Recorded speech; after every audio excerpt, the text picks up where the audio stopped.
नमस्कार दोस्तों, आप सभी का स्वागत है आपका अपने YouTube चैनल मैथ सर्कल में। दोस्तों, आज हम सीखेंगे किस प्रकार त्रिकोणमिति का अनुप्रयोग करके हम दी गई भवनों की ऊंचाई, बिंदुओं की दूरी और किस प्रकार हम लंबाई निकाल सकते हैं। तो ये सब सीखने के लिए वीडियो के अंत तक बने रहिएगा। तो हम देखिए आपके लिए एक सवाल लेके आए हैं और इसी सवाल के जरिए हम समझेंगे किस प्रकार हमारे यहाँ पर उन्नयन कोण या अवनमन कोण दिए रहने पर ऊंचाई और लंबाई निकाली जाती है। तो यहाँ पर सवाल क्या है, भूमि के एक बिंदु से जो मीनार के पाद बिंदु से 30 मीटर की दूरी पर है। तो यहाँ पर आप देख सकते हैं ये एक ए बी हमने क्या मानी है, इसको हमने क्या माना है, आप यहाँ पर नाम लिख सकते हैं, ये हमने क्या माना है, मीनार माना है। ठीक है, इसको हमने मीनार माना है और भूमि पर एक बिंदु हमने सी माना है, जो कि ये जो मीनार पूरी है, इस मीनार के ये पाद बिंदु और इस पाद बिंदु से ये कितनी दूरी है, 30 मीटर की दूरी पर है, जो सवाल ने कहा है। ठीक है, मीनार के शिखर का उन्नयन कोण 30 डिग्री है। उन्नयन कोण मतलब आपको यहाँ पर जाके खड़ा होना है और मीनार के शिखर की ओर देखना है, जो आप देखेंगे, और उसका क्षैतिज के साथ जो बनाया गया कोण, यानी कि दृष्टि रेखा, आपकी दृष्टि रेखा मतलब कि आपको नीचे खड़े खड़े ऊपर की तरफ देखना है,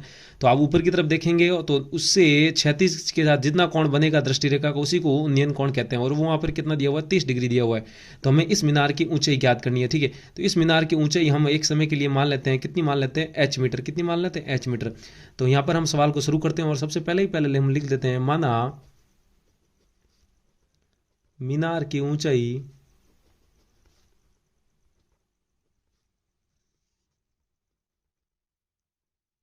मीनार की ऊंचाई कितनी मान लेते हैं, एच मीटर मान लेते हैं, जो कि यहाँ पर क्या है, ए बी है। ठीक है, अब आप देख सकते हैं हमें यहाँ पर एक समकोण त्रिभुज बनता हुआ दिख रहा है। ये समकोण त्रिभुज है और समकोण त्रिभुज में ये जो बी है यहाँ पर समकोण है। तो आप यहाँ पर त्रिकोणमिति में सीख चुके हैं कि किस प्रकार एक समकोण त्रिभुज दिए रहने पर कर्ण, लंब और आधार की पहचान की जाती है। तो यहाँ पर ये क्या है, समकोण है, तो समकोण की जो सामने वाली भुजा होती है वो हमेशा क्या होती है, कर्ण होती है। हमेशा ध्यान रखिएगा, समकोण के सामने वाली भुजा कर्ण होती है। हमें कौन सा कोण दिया हुआ है, ये कोण दिया, इसके सामने वाली जो ये भुजा है ये हमारे यहाँ पर क्या हो जाएगी, लंब हो जाएगी, और जो बची है शेष वो क्या हो जाएगा, यहाँ पर आधार हो जाएगा। ठीक है, तो यहाँ पर आप देख सकते हैं हमें दो भुजाओं को चयन करना है। वो भुजाएं, जो एक भुजा तो हमने दी जाएगी और एक भुजा जो हमें ज्ञात करनी है। यहाँ पर देखिए इस त्रिभुज में हमें ए बी ज्ञात करना है। ए बी यहाँ पर लंब है, जबकि यहाँ पर सी भी दी गई है जो कि 30 मीटर है, जो कि यहाँ पर क्या आधार है। तो हमें लंब और आधार में संबंध पता होना चाहिए। और आप जानते हैं लंब और आधार में tan थीटा होता है। देखिए एक ट्रिक होती है, लाल बटा काका से आप इनको याद रख सकते हैं। तो यहाँ पर साइन थीटा, उसके लिए आपको क्रम याद रखना बहुत ही जरूरी है। Sine theta, cos theta and tan theta. तो tan थीटा देखिए क्या होता है, लंब बटा आधार होता है। तो यहाँ पर हम लिख लेंगे त्रिभुज ए बी सी में, त्रिभुज ए बी सी में कोण जो बी है वो हमारा कितना है, यहाँ पर 90 डिग्री है। ठीक, कोण बी 90 डिग्री है।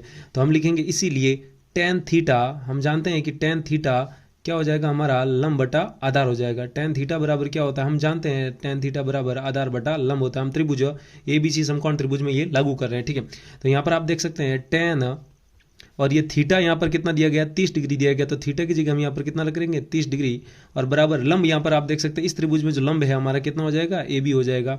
और बट्टा में इस त्रिभुज में जो आधार है वो क्या है, सी बी है। तो यहाँ पर आधार जो हो जाएगा हमारा सी बी हो जाएगा। ठीक है, अब हमें क्या करना है, इसी को और आगे सरल करना है। तो यहाँ पर आप देख सकते हैं tan 30 का मान जो होता है वो आपका होता है 1/√3 होता है। ठीक है, और बराबर में ए बी यहाँ पर आप देख सकते हैं कितना एच मीटर है, जो कि हमने क्या माना है। ठीक है, और एच बराबर सी बी यहाँ पर हमें दिया गया, कितना दिया गया, 30 मीटर दिया गया। ठीक है, अब इसको हम क्या कर लेंगे, आगे सॉल्व कर लेंगे। तो यहाँ पर आप देख सकते हैं इनको क्रॉस गुणा कर लीजिए, यहाँ पर एक ऐसे और एक ऐसे, ये इधर भाग में इधर जाते ही गुणा में, और ये इधर भाग में इधर जाते ही गुणा में। ठीक है, तो यहाँ पर देखिए h को √3 से गुणा करेंगे तो कितना आ जाएगा, √3 गुणा h हो जाएगा। ठीक है, और बराबर 30 गुणा 1 कितना हो जाएगा, 30 हो जाएगा।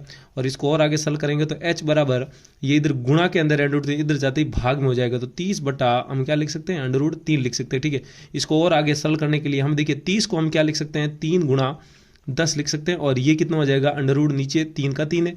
अब √3 को हम जब 3 से डिवाइड करेंगे तो यहाँ पर आप देख सकते हैं 3 को मैं लिख सकता हूँ √3 गुणा √3 लिख सकते हैं। ठीक है, तो जब एक √3 दो √3 √3 गुणा √3 3 को लिख सकते हैं, तो एक √ से एक √3 कट जाएगा, बचेगा एक √3। तो यहाँ पर आप कह सकते हैं कितना आ जाएगा, 10 √3 मीटर हो जाएगा। ठीक है, तो ये हमारा क्या हो जाएगा, आंसर हो जाएगा। और इस सवाल में हमने क्या पूछा गया था, मीनार की ऊंचाई पूछी गई, जो कि हमारी कितनी आई, 10 √3 आई। तो उम्मीद करता हूँ किस प्रकार त्रिकोणमिति का अनुप्रयोग करके ऐसे सवालों को सरल किया जाता है। यदि सरल को आसान लगा, यदि वीडियो अच्छा लगा है तो वीडियो को लाइक कीजिए, और अभी तक चैनल को सब्सक्राइब नहीं किया है तो वीडियो के नीचे जो लाल बटन है उसको दबा दीजिए।